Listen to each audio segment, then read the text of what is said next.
Hello friends, welcome to our channel.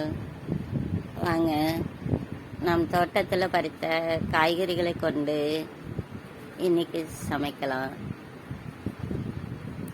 தோட்டத்தில் பறித்த காய்கறிகள் கொண்டு சமைக்கும்போது அதில் ஒரு தனி டேஸ்ட்டு தாங்க.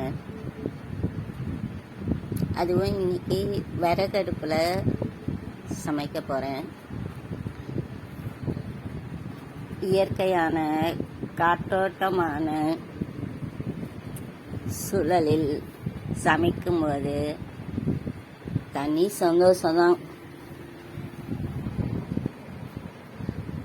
வாங்க, ஒரு சின்ன கதையை சொல்லிட்டே சமைப்போம். ஒரு போரில் தோல்வியுற்ற அரசன் ஒருவன் தன்னுடைய உயிரை காப்பாற்றிக் கொள்வதற்காக ஓடி ஒளிந்து கொண்டான். அரசன் மிகவும் வீரத்தோடு போரிட்டாலும் அவனுடைய படைகள் மிகவும் சிறியதாக இருந்த காரணத்தால் அவனால் அந்த போரில் வெல்ல முடியவில்லை. எதிரி நாட்டு அரசனிடம் மாபெரும் படைகள் இருந்த காரணத்தால் எதிரி நாட்டினர் மிக சுலபமாக வெற்றியை அடைந்தார்கள். தோல்வி அடைந்த அரசனை கொன்று விடுமாறு வென்ற அரசன் கட்டளை பிறப்பித்தான்.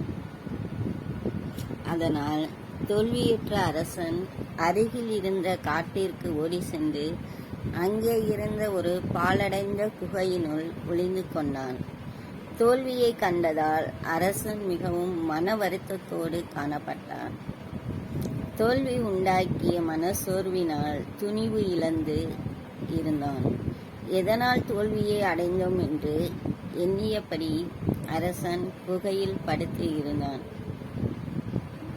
அப்போது அந்த குகைக்குள் ஒரு சிலந்தி பூச்சியானது வாழ்ந்து கொண்டிருப்பதை பார்த்தான். அந்த சின்ன சிலந்தி செயல் அரசனின் கவனத்தை வெகுவாக ஈர்த்தது. அந்த பாழடைந்த குகையின் ஒரு பகுதியில் அந்த சிறிய சிலந்தியானது ஒரு வலையை பின்னுவதற்கு மிக கடுமையாக முயற்சி செய்து கொண்டிருந்தது. சிலந்தி சுவரின் மீது ஊர்ந்து செல்லும்போது வலையில் அது பின்னிய நூல் அருந்து சிலந்தி பூச்சியானது கீழே விழுந்துவிட்டது. இவ்வாறு பலமுறை மேலே ஏறுவதும் கீழே விழுவதுமாக நடந்தது. ஆனாலும் அது தன் எடுத்துக்கொண்ட முயற்சியினை இடையில் நிறுத்தாமல் மறுபடியும் முயற்சி செய்து கொண்டே இருந்தது. அந்த சிறிய சிலந்தியானது இறுதியில் வெற்றிகரமாக அதன் வலையை பின்னி முடித்தது. அரசன் அங்கு நடந்தேறிய காட்சிகள் அனைத்தையும் கூர்ந்து கவனித்தான். இந்த சிறிய சிலந்தியே பலமுறை தோல்வி அடைந்தும் தன் முயற்சியை கைவிடவில்லை. நானோ ஒரு நாட்டின் அரசன். நான் ஏன் முயற்சியை கைவிட வேண்டும்? நான் கண்டிப்பாக மீண்டும் முயற்சி செய்ய வேண்டும் என்று மனதிற்குள் எண்ணினான். ஆகையால் மீண்டும் தன் தோல்வியுற்ற எதிரி நாட்டினருடன் போர் புரிய தீர்மானித்தான். அரசன் தான் வசித்து வந்த காட்டிற்கு வெளியே சென்று தனக்கு நம்பிக்கைக்குரிய நபர்களை சந்தித்தான். தன்னுடைய நாட்டில் உள்ள வீரர்களை எல்லாம் ஒன்றிணைத்து பலம் மிகுந்த ஒரு இராணுவ படையை உருவாக்கினான். தன் எதிரி நாட்டு வீரர்களுடன் மிக தீவிரமாக போர் புரிந்தான். இறுதியாக அந்த போரில் வெற்றியும் அடைந்தான்.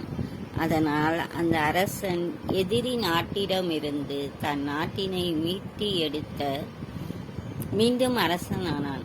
போரில் தோல்வியுற்ற அந்த பாழடைந்த குகையினுள் படுத்து இருக்கும் அப்போது அவனுக்கு அறிவுரை போதித்த அந்த சிறிய சிலந்தி பூச்சினை அவன் என்றுமே மறக்கவில்லை.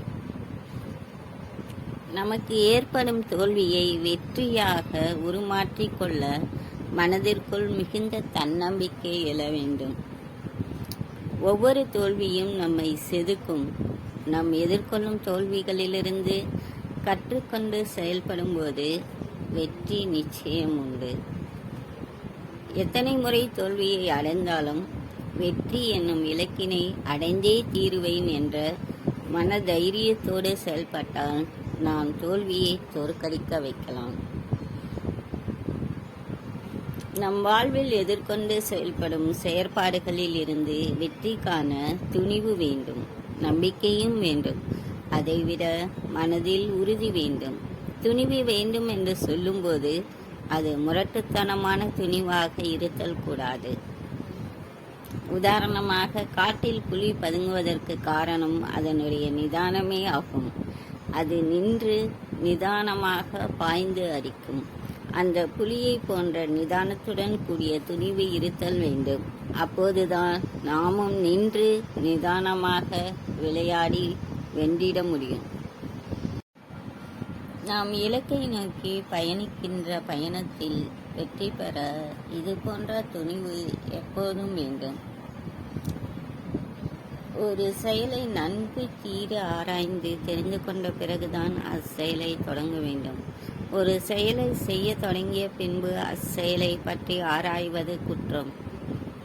இடையூறு ஏற்பட்டால் அச்செயலை பாதியில் நிறுத்துவதோ அல்லது கைவிட்டு விடுவதோ இழுக்காகும். எப்போதும் நினைத்த உடனே ஒரு செயலில் ஈடுபடக்கூடாது. ஒரு செயலை செய்யும் போது அதன் வலியறிந்து அதில் ஈடுபட வேண்டும்.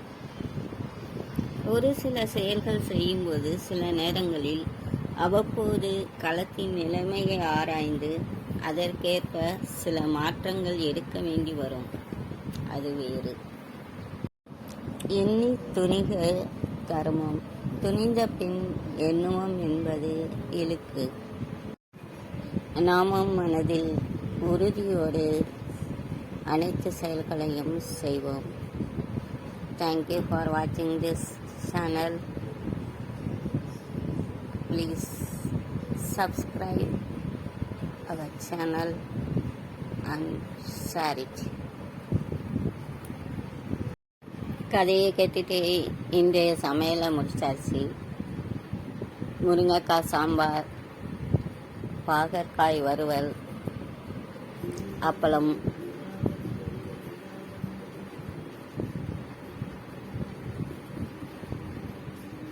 முன்னாடி காலத்துலலாம் பார்த்திங்கன்னா அடுப்பில் சமைக்கும்போது உட்காந்துட்டே சமைப்பாங்க. இப்போ நம்ம கேஸ் ஸ்டவ்ன்றதுனால நின்றுட்டே சமைக்க வேண்டியது இருக்குது.